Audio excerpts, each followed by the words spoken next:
Bom,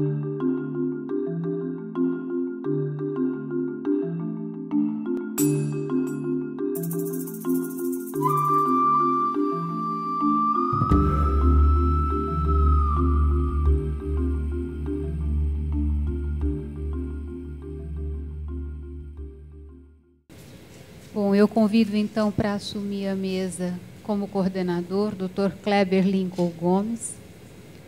Kleber é médico psiquiatra e psicoterapeuta, professor titular de psiquiatria da Faculdade de Medicina de Itajubá e é também conselheiro consultivo do Hospital Premier Grupo Mais. E como convidado especial, eu tenho a alegria e satisfação de convidar o Milton Belintani, jornalista, professor, coordenador da Comissão da Verdade do Sindicato dos Jornalistas de São Paulo.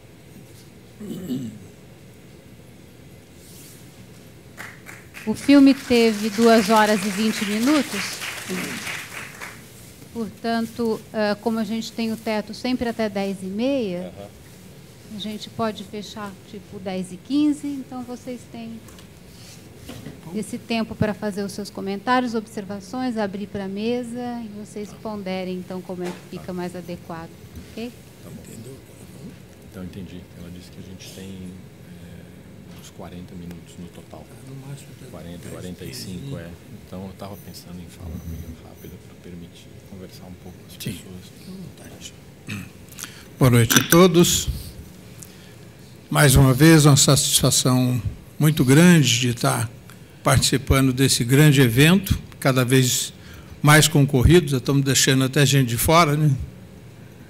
E aqui representando a Faculdade de Medicina de Itajubá, nessa sessão, que é promovida pela Cinemateca Brasileira, Premier, Oboré, com apoio também da Academia Nacional de Cuidados Paliativos, Instituto Paliar e Prefeitura Municipal de São Paulo. Hoje tenho a satisfação, mais uma vez, de estar junto com o professor Belintani, que já foi declinado os principais títulos dele, deve ter muito mais, né, Aninha? E, então, vou passar a palavra para ele, que é o nosso convidado especial, e depois nós vamos abrir para considerações do público, que achamos sempre muito importante, porque a sessão é de reflexão. E esse é um filme extraordinário para reflexão. Provavelmente a gente poderia ficar uma semana falando desse filme, mas, infelizmente, nós temos um horário a cumprir e devemos ir até mais ou menos 10h15 no máximo, né? Em função dos horários da Cinemateca e dos nossos também, né? Então, tem a palavra o professor Milton Belintani. Obrigado, Kleber. Queria agradecer uma vez mais o convite para participar dessa iniciativa que eu considero importantíssima,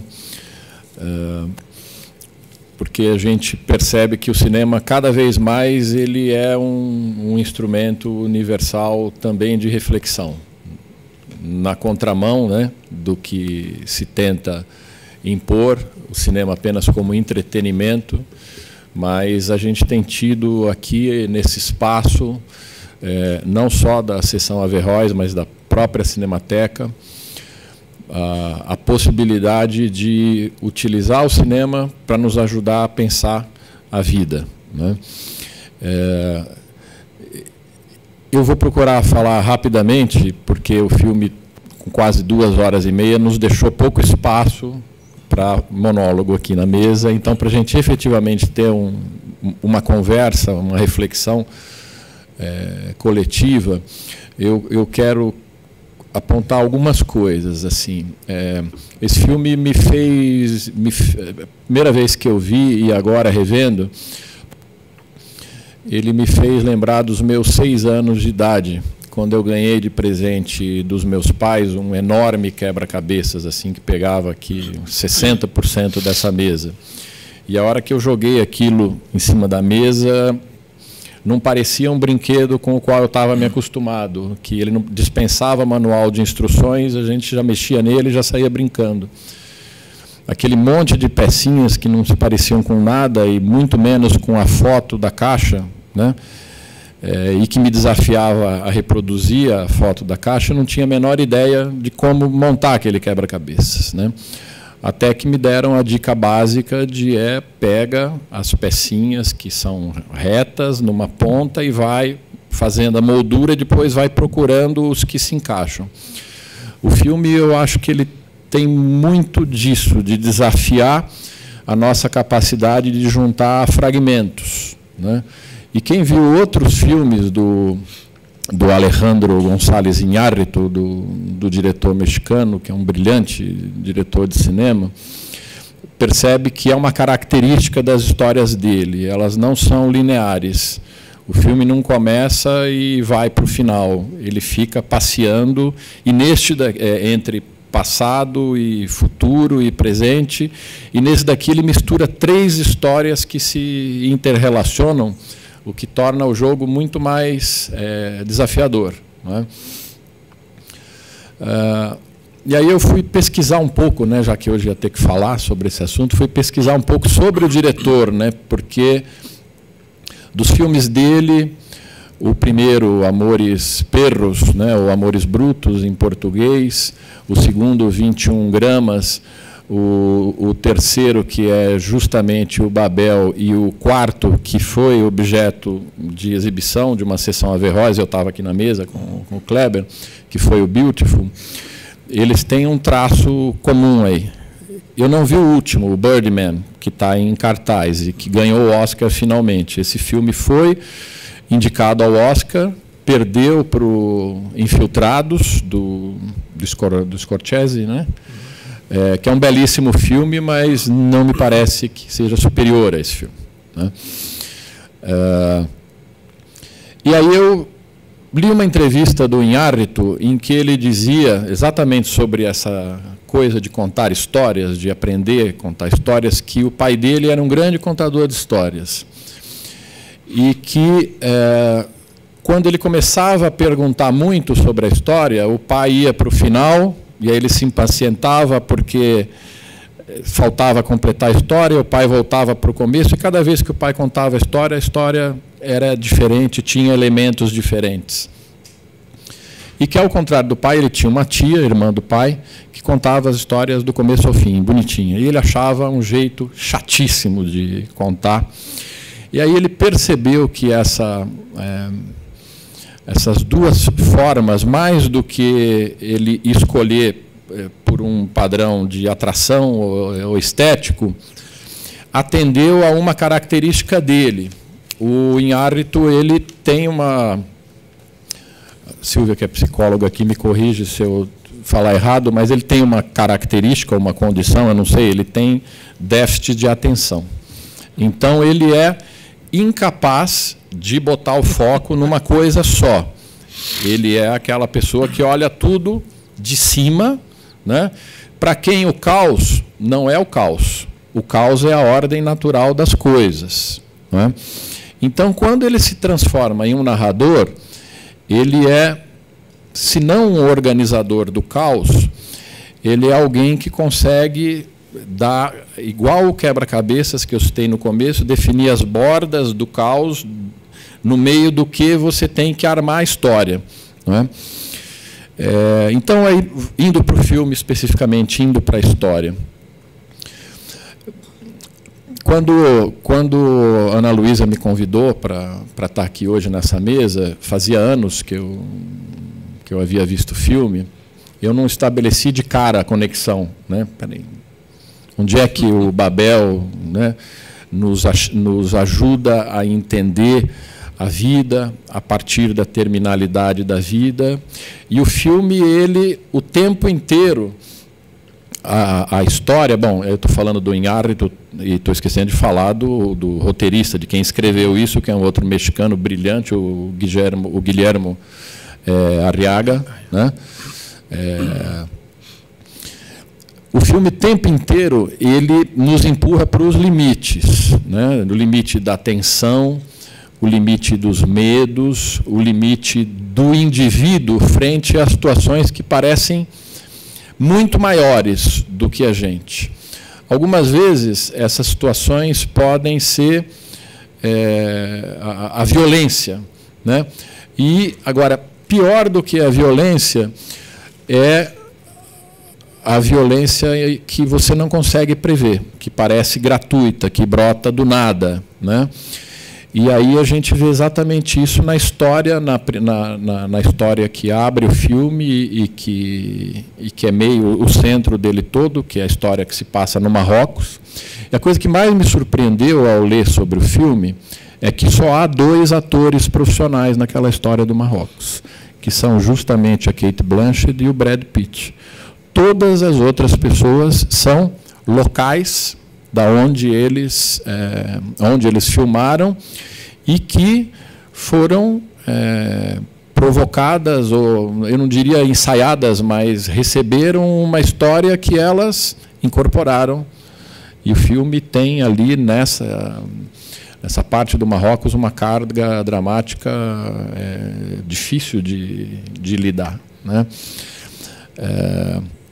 Porque tudo parece avassalador, tudo parece incontrolável, tudo parece maior do que as pessoas, mas são todos os infernos individuais ali. A gente vê na história daquela família, não é?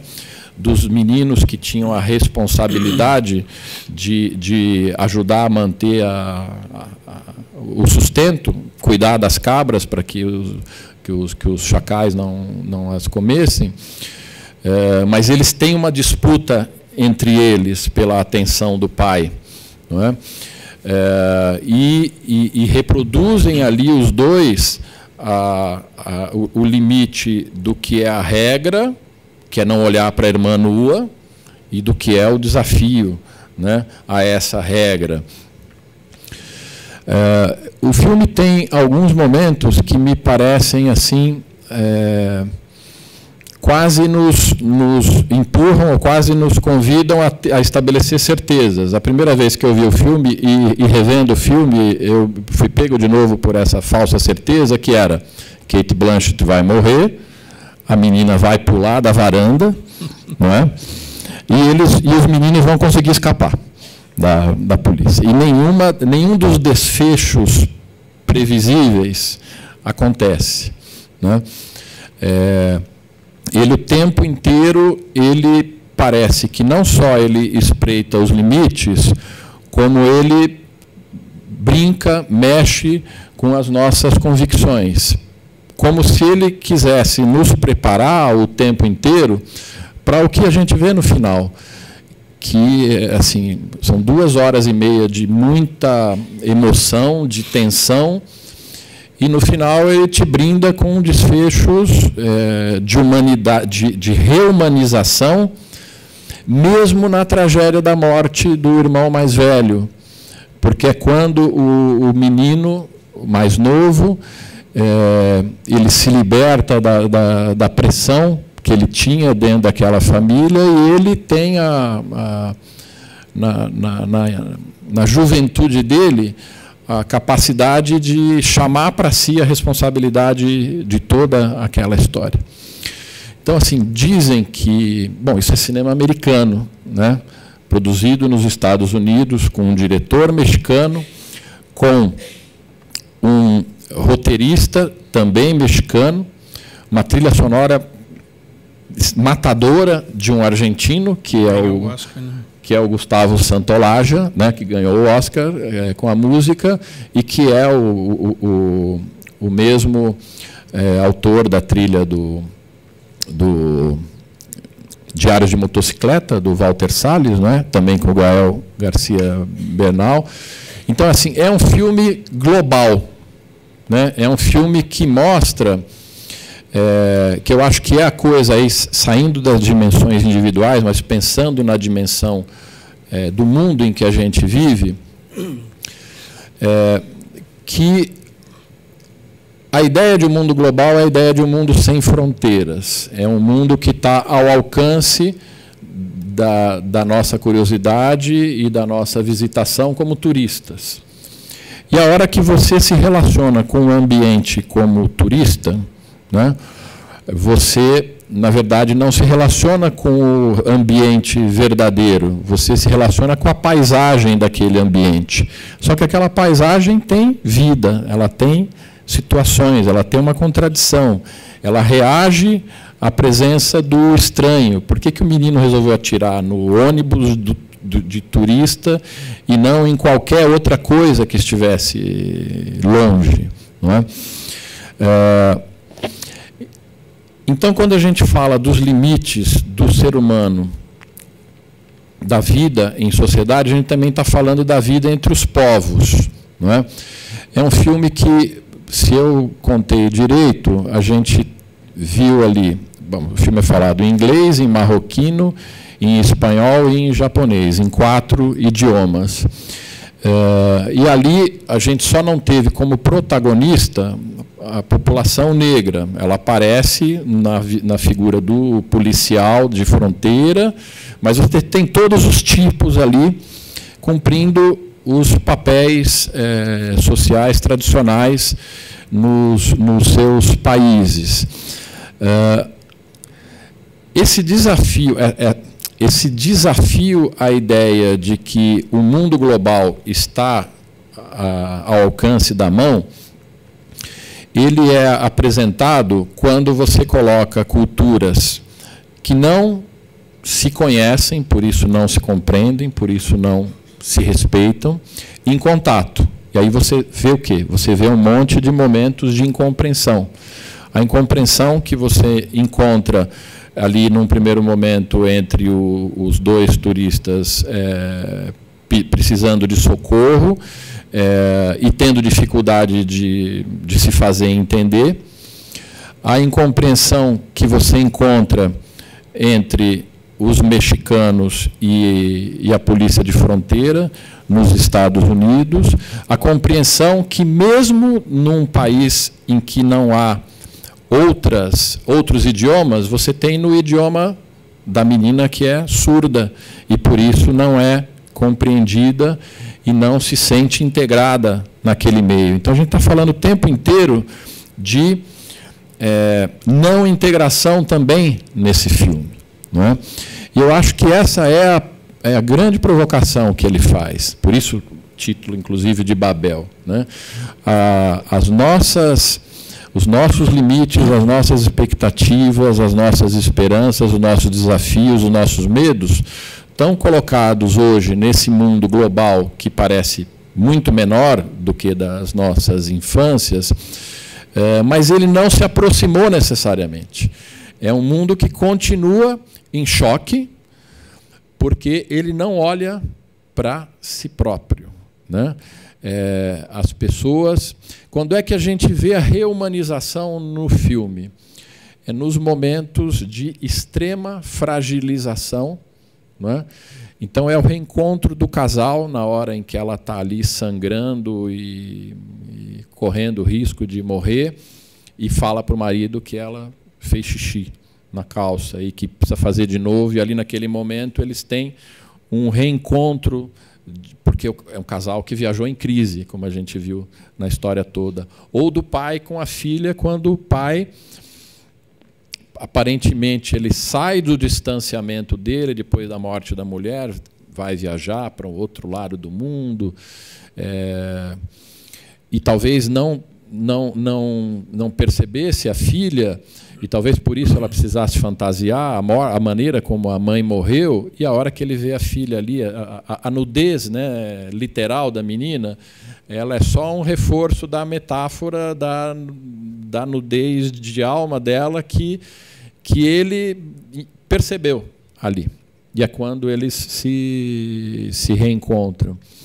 Então, assim, eu acho que, como o Kleber falou, não é um filme para a gente discutir em 45 minutos. É um filme que, por si só, ele mereceria, com todas as leituras possíveis, você pode ter aí uma leitura que é psicológica, porque é um filme profundamente psicológico, de roteiro, de narrativa, tem vários recortes que você poderia abordar nesse filme, né? Enfim, Eu acho que é um grande filme, eu acho que ele chama a atenção da gente para que devemos combater em nós a aceitação dos estereótipos, porque eu fico me perguntando quantas pessoas que recebessem um convite, olha, tem um filme de um diretor mexicano aí, vamos ver.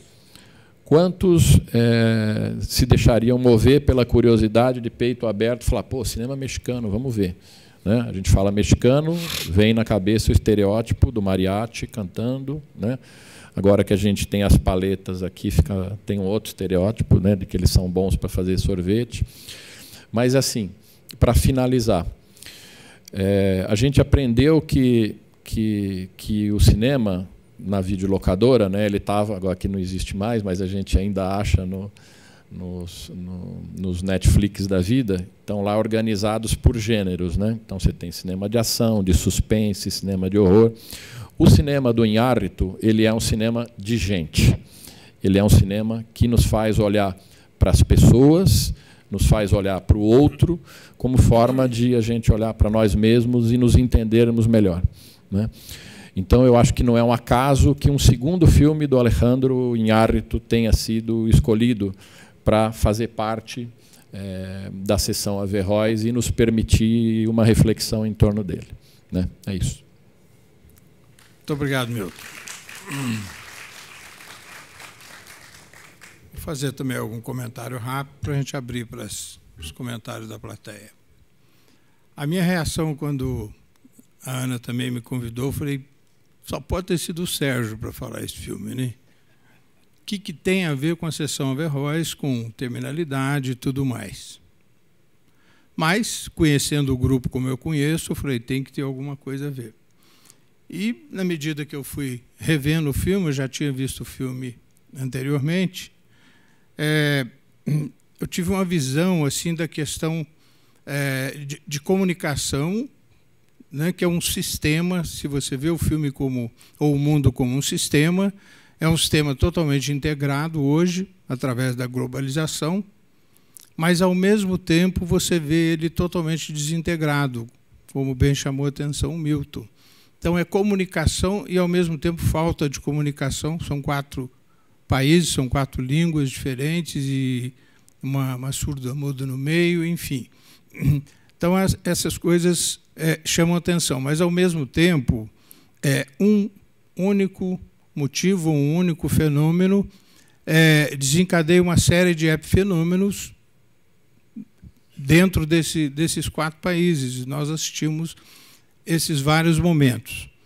Trazendo um pouco para a questão do entendimento e da questão psicológica, do social, porque esse filme ele é político, social, cultural, psicológico, religioso, enfim, ele realmente tem todas essas conotações que surgem de várias formas.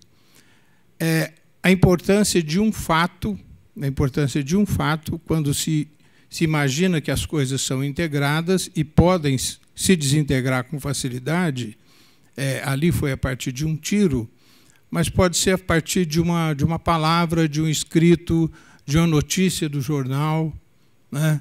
Ou de um comentário do Facebook. Hoje a gente assiste muito isso. Um comentário maldoso do Facebook, ele cria uma série de situações, né? Desencadeando, às vezes, problemas muito sérios em instituições ou em comunidades, assim como o próprio médico, de repente, de uma fala que ele tem com a família ou com o paciente, você tem 6 meses de vida ou não tem mais nada a fazer por você. Enfim, esses pequenos estímulos ou grandes estímulos que desencadeiam, às vezes, grandes reações, né? E aí entra a questão dessa humanização. A desintegração pode trazer, no final, uma reintegração, uma reumanização, como disse o Milton, mas essa coisa pode ficar apenas desintegrada, pode causar danos terríveis, como mortes, como deportações, como aconteceu com a Amélia, o sobrinho dela, que ninguém sabe para onde foi, a morte de meninos, moleque lá no deserto, enfim. são situações que podem ser recuperadas ou não. Então, o que me chama muito a atenção para nós que estamos tentando aprender a viver e aprender a morrer através dessas reflexões, é o quanto nós temos que ter cuidado com as nossas comunicações. A comunicação ela é uma capacidade que nós temos e é um cuidado que nós temos que ter, exatamente para que nós não saiamos por aí dando tiros para todo lado e causando reações, epifenômenos que podem trazer grandes problemas para famílias e tudo mais, né? Então, esse filme, ele, de imediato, ele traz uma coisa muito pesada. Você vai assistindo o filme, você vai realmente esperando que cada desgraça aconteça a cada momento. E, no entanto, você pode elencar uma infinidade de situações positivas, boas. A questão daqueles aldeões, como eles cuidaram daquele casal, que não tinha nada a ver com eles, eram de outra raça, né? Você assiste o egoísmo, você assiste a solidariedade, você assiste todos os fenômenos psicossociais que nos envolvem, né? Ou seja, a gente, às vezes, tem uma tendência a ver a humanidade como uma coisa ruim, caminhando para um buraco. Mas, se for analisar, nós encontramos mais situações positivas do que negativas. Nesse filme, a gente pode elencar, eu tentei elencar uma série de situações positivas, de pequenos lances que você encontra no filme, e você encontra poucas coisas desastrosas, na verdade, né? Então, é mais ou menos essa visão que eu tive de imediato desse filme, agora, na segunda vez que eu assisti, hoje foi a terceira, e deixo aí para vocês refletirem e comentarem a respeito.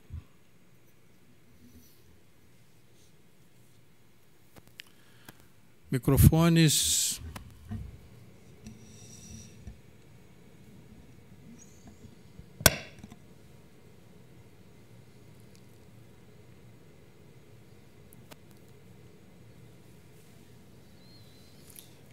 Bom, eu não sei para vocês, mas para mim a cena mais violenta não é nenhuma das cenas clássicas de violência. Para mim a cena mais violenta é aquele ônibus indo embora, não é? Uhum. Aquilo é terrível, né? É mais do que, né? Porque quando você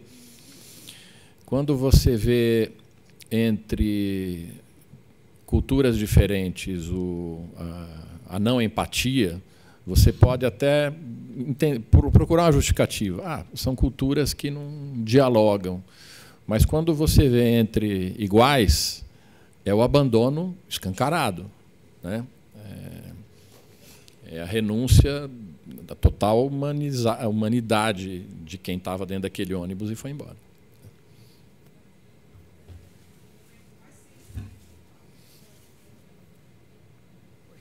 Meu nome é Thaís, tem que dizer o nome, né? Não, para mim, o momento mais sensível foi aquela aldeã idosa, no momento de muita dor da pessoa, vem com o fumo e o agrado e o que ela conseguiu passar, aquela tranquilidade que ela adormeceu. Ali, para mim, foi o máximo. A curandeira. Curandeira, e aí a gente acredita, né, que alguma coisa a mais vem, né? E no momento que as pessoas saíram com o ônibus, né, também achei assim violentíssimo. Eu ficava perguntando, mas por que você está aí dentro do ônibus no deserto? Saia, vem para essas casas de barro tão aconchegantes, né? Eles tinham medo, né? Era uma coisa de repulsa. Então preferiram, tinha alternativa ali, né? Eles preferiram ir embora. Obrigado, Thaís. E tem uma coisa para mim, como jornalista, o Sérgio que está aqui, o Sérgio Gomes, a gente trabalha numa frente que é diferente da de vocês, que é de humanizar a visão da saúde no tratamento, na atenção às pessoas, chamando para o fato de que são pessoas, né? Não são prontuários, não são estatísticas, são pessoas, mesmo quando estão inconscientes ou quando são terminais. Mas, na mídia, a gente está enfrentando esse mesmo desafio, talvez em condições mais desfavoráveis, porque o filme retrata, no momento que ele mostra ali a mídia em ação, né, se esqueceu ali que havia uma pessoa, ela era uma notícia, né, como se a notícia e gente fossem coisas diferentes, não é? Então, houve um desaprendizado do jornalismo de entender que o objeto do jornalismo, assim como este filme, é gente. Não é? E não se faz jornalismo de qualidade que não seja humanizador. Não é? Talvez muito do impasse que a gente vive hoje no jornalismo seja resultante dessa indiferença em relação à dor de cada um. Né?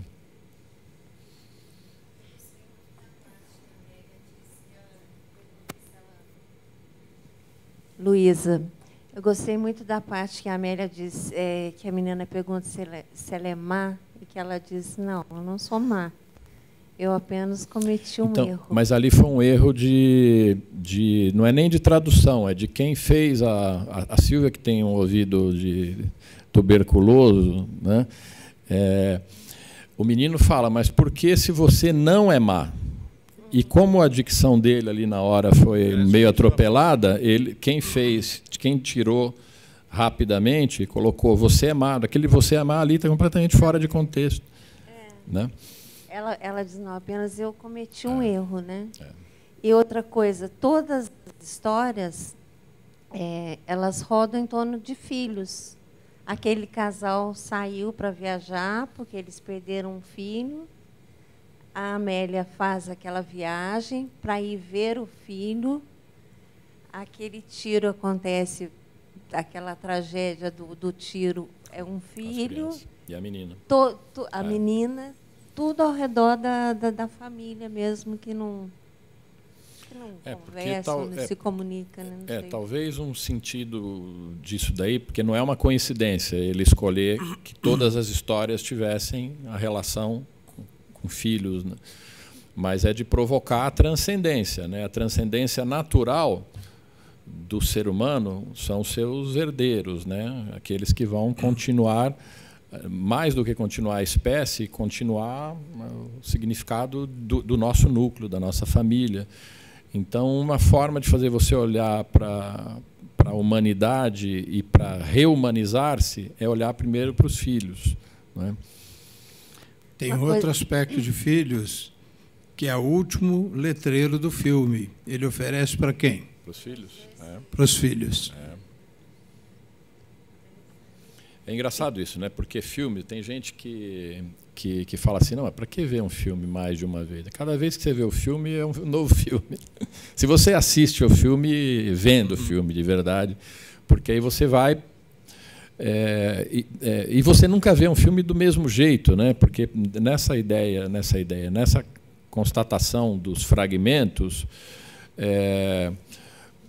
o estado em que você está de atenção emocional, de sensibilidade, em um momento, ele não é igual ao do outro. Então, você, às vezes, é capaz de aprender coisas que da primeira não viu. Né?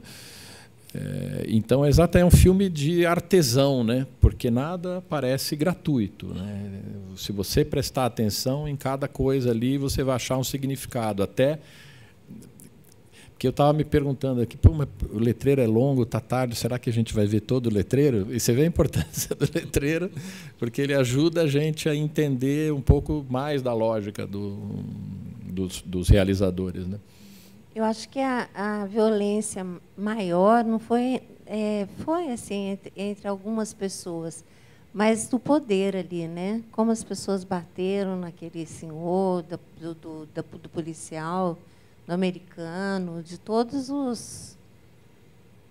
mundo que representava o poder teve uma atitude bastante agressiva, né? Eu acho que é outra mensagem do filme, né? Que a reumanização ela tem que partir do cidadão, porque o Estado é indiferente.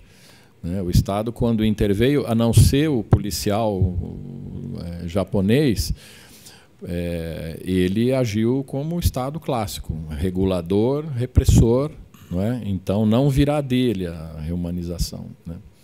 E ali foi totalmente baseado no medo, né? Porque eles dependiam da economia americana, né? É um país que depende do turismo e tudo mais, e eles ficaram com medo que os Estados Unidos pudessem cortar relações se fosse uma coisa de terrorismo. Daí aquela reação tão intensa da polícia, né, do Marrocos. Eu acho... Meu nome é Silvia. Eu fiquei pensando também, eu já tinha visto o filme, né? Eu fiquei pensando dessa vez como esse filme ele desperta, eu não sei, pelo menos em mim, uma visão para a fragilidade e para o medo diante da fragilidade. Porque várias cenas ficam marcadas para mim como um medo tão verossímil, tão real. Aquelas crianças, o olhar do menininho quando ele chega para a Amélia e fala: "Você vai me deixar sozinho?" E ele fica olhando para ela, que é a chance de ele sair dali, e ele fica no lugar porque é a irmã que está deitada dormindo, né, desmaiada. A filha japonesa, quer dizer, o desamparo, a fragilidade da Amélia, a fragilidade da Susan, né, que foi baleada, do marido que não sabe o que fazer, que tenta, inclusive, usar, às vezes, de uma persuasão, tipo, se você for embora, eu te mato. E o ônibus vai embora. E ele faz o quê? Ele põe a mão na cabeça e chora. Né? E ele está ali, no meio do deserto. E o medo também do Gael, que eu esqueci o nome agora do sobrinho, quer dizer, situações limite, né, em que poderiam acontecer coisas bem mais graves, né, assim, mortes. Né? Bom, aconteceu, né, do menino que foi fugir e morre, né, leva o tiro. O final mas é o único que morre. Engraçado, né? Você falou da questão da violência do ônibus indo embora, e eu acho, claro, é uma situação violenta de abandono, mas eu vejo que eles foram embora aterrorizados. Eles não conseguiram ficar. É um medo absoluto, né? E diante do medo, o ser humano ou ele fica para lutar ou ele tende a fugir. E eles fugiram, né? É isso só que eu estava pensando. Ok, né? Obrigado. Sérgio, duas perguntas. Você vai encerrar porque são 10h15, tá? Não, digo, você vai ser o último a se manifestar da plateia. Se tiver alguém, então... Não, pode falar, você mesmo. Não, era só duas perguntas. Quem quisesse assistir esse filme hoje à noite, tem. Como é que o cara Onde acha?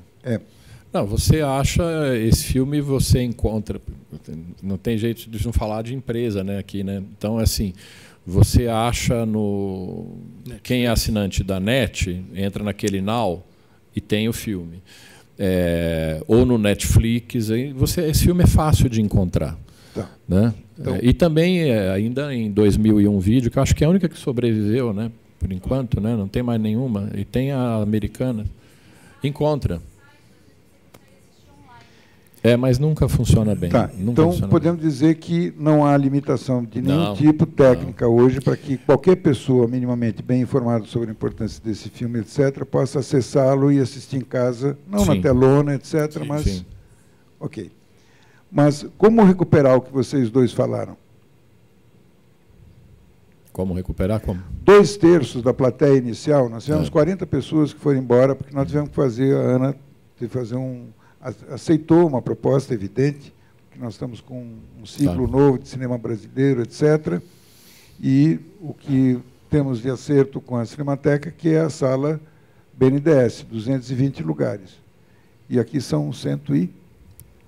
São 100. Hein? 104, metade. E nós tivemos 40 ou 50 pessoas que foram embora, tiveram que ir porque não tinha lugar. Então, se fosse na outra sala, todos teriam assistido. Tradicionalmente, as sessões Averroes, alguma coisa parecida com 20% a 30% das pessoas assistem o filme e vão embora. Ainda não perceberam a importância, ou porque não tem condição, porque tem gente esperando e tal. Dessa vez, 2/3 foram embora. Então, as senhoras do bairro, lá da Vila Cordeiro, onde fica o Hospital Premier, tem a van que as traz e as leva, me pediram que perguntasse a vocês o que estava escrito no bilhete. No bilhete? É. Saíram com essa dúvida. O que estava escrito no bilhete? Então, não tá claro o que está escrito no bilhete. A gente pode intuir que é pelo tamanho do bilhete, não foi uma declaração de amor, né? Não foi nada de comunicação curta, ela entregou para ele, e eu não sei, eu tive um pouco da sensação de que as linhas eram parecidas, como se ela estivesse ou repetindo uma frase, parecia uma coisa que estava pronta, meio obsessiva dela. Né? Tá. Tanto que a reação dele foi de entender o bilhete e não reagir ao bilhete e tomar uma providência. Né? E a outra é um vício profissional, teu, meu, de quem lida com jornalismo, que é, eu estou aqui vendo, eu assisti o filme, estou tendo a oportunidade de assistir o debate, e quem não está aqui? Esses 2/3 estiveram embora, os 40 que não conseguiram entrar, o tanto de gente que estaria aqui conosco, se soubesse que isso existe, se a gente tivesse... São 7 anos de trabalho, e nem a Veja, nem a Isto É, nem a Época, nem a Carta Capital, nem a Folha Ilustrada, nem o Caderno 2, jamais deram uma linha sequer sobre essa atividade. Toda última quarta-feira do mês, babá, babá.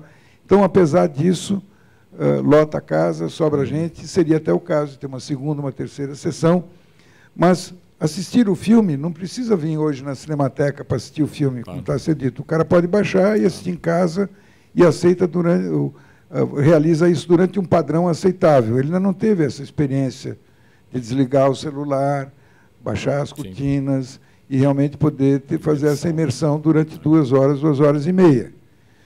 E depois depois participar de uma conversa, de uma reflexão, como disse o Kleber, que é o que dá nome. Cinema não é um debate, é uma reflexão.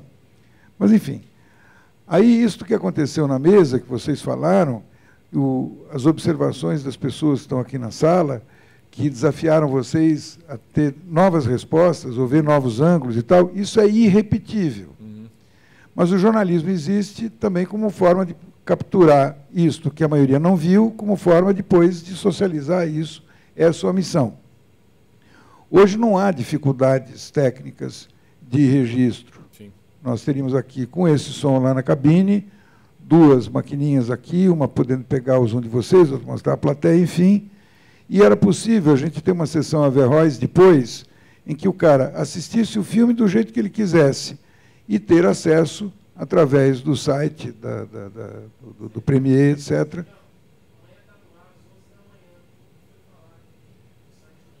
O que está falado, mas não visto, né?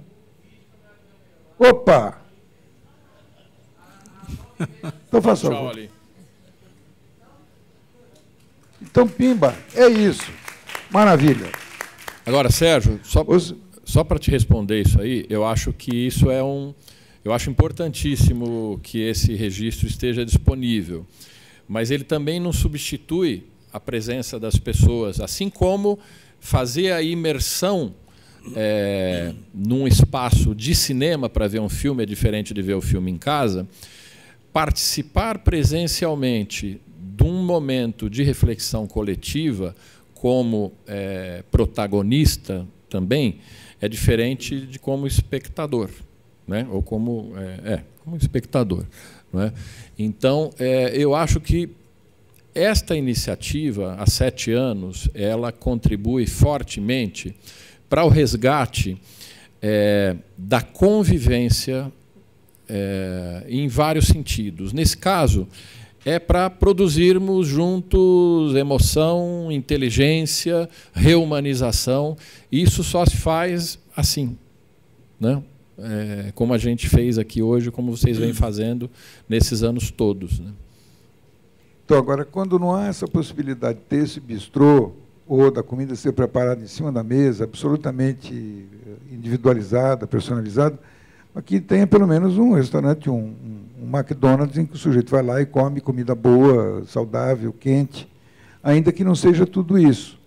Porque foram ditas coisas aqui que essas pessoas que vieram e que não puderam ficar por qualquer razão, as que vieram e não puderam entrar porque não havia espaço, isso que vocês falaram é de uma enorme importância. E isto, então agora, Guto, pronto, daqui para a próxima sessão, vamos ver se a Cinemateca já tem direção, porque o Ministério da Cultura está desafiado, estamos sem direção há meses. Maio terminam os convênios que permitem funcionar até nesse padrão que está agora. É preciso que vocês saibam que isso é uma instituição pública e que a Marta, que é candidata a prefeito, parece, né? Foi aqui, simplesmente deu um golpe de asfixia quase que completa, quase mata a Cinemateca depois de 70 anos. É preciso que as pessoas saibam também das coisas, que nada disso aqui cai do céu.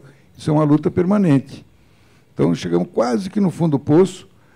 Vai ser possível sair disso com a ajuda do novo ministro, Juca Ferreira, e certamente a Cinemateca poderá e deverá ser desafiada pela autoridade moral de quem tem mantido uma programação durante 7 anos, de que a Cinemateca realize isso em alto nível, com câmeras, não simplesmente um registro assim, mas que se faça algum acordo com a TV Cultura, com o canal universitário, com a TV Câmara, com a TV Assembleia, com a TV Sesc, Senasc, Canal Futuro, alguma desses canais que não são comerciais e que, de alguma maneira ou de outra, sinalizam para a preocupação de coisas desse tipo, que isto aqui possa chegar a mais gente. Há muitas pessoas que estão precisando ter acesso a esses filmes que hoje, como vocês disseram, é possível baixar, e de terem acesso a essas reflexões que são raras.